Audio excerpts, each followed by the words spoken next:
Hi hi bye bye నమస్తే. బాగున్నారా? నేను చాలా చాలా బాగున్నాను. ఇంటి నుంచి కొంచెం తేడాగా ఉంటుందండి, కొంచెం జ్వరం. రూమ్ చూసారా ఎంత బాగా సర్దిస్తాడో? చూడండి ఎంత బాగా సర్దాడో చూడండి. చాలా చాలా బాగా సర్దిస్తాడండి అబ్బాయి. చాలా నీట్ అయిపోయిందండి. అది కత్తిని కూడా వేసాడు, కానీ కొంచెం గాలి తగలాలి కదా అనేసి అలా ఉంచానండి. ఓకే, రైస్ కుక్కర్ కూడా అక్కడ వచ్చేసాడు. ఇవి బట్టలు ఇక్కడ కూడా కట్టిందండి. ఓకేనండి, ఇదేమో మంచం, ఇదేమో ఎదురుగుండా అర్థం అండి, ఇదేమో బయటికండి. ఓకే, ఇక్కడ కూడా సెల్ఫ్, ఇక్కడ గ్యాస్ అండి, ఇక్కడేమో సామాన్లు.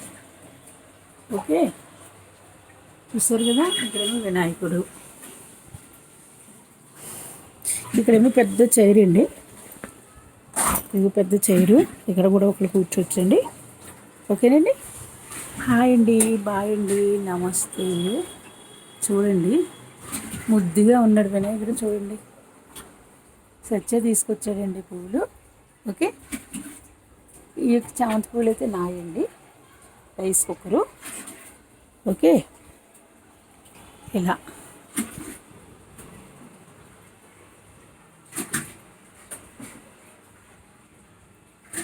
పాపం ఆ అబ్బాయి చేస్తున్నాడండి, కింద నుంచి పాపం నీళ్ళు తెచ్చి మరీ పోస్తున్నాడు.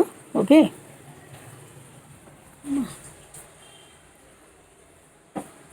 రేపు ఊరికి వెళ్దాం అనుకుంటున్నానండి.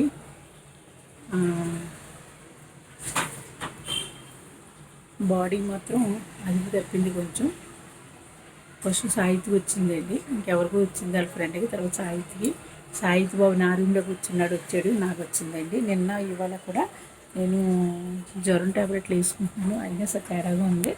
రేపు తగ్గకపోతే హాస్పిటల్కి వెళ్తానండి. ఓకే,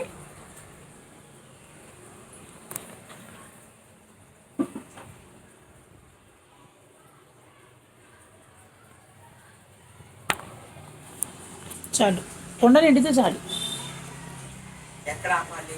అదా అక్కడే కట్టేయండి, ఇక్కడ చిచ్చేయండి, మోటార్ ఉంటుందో చిచ్చు, ఆ చిచ్చేయండి చాలు. ఎత్తే వాళ్ళకి పైకి వెళ్తాయి నీళ్ళు. ఇక్కడ మా కుండీ దగ్గర ఉంటుంది చూడండి, మెట్లు పక్కన.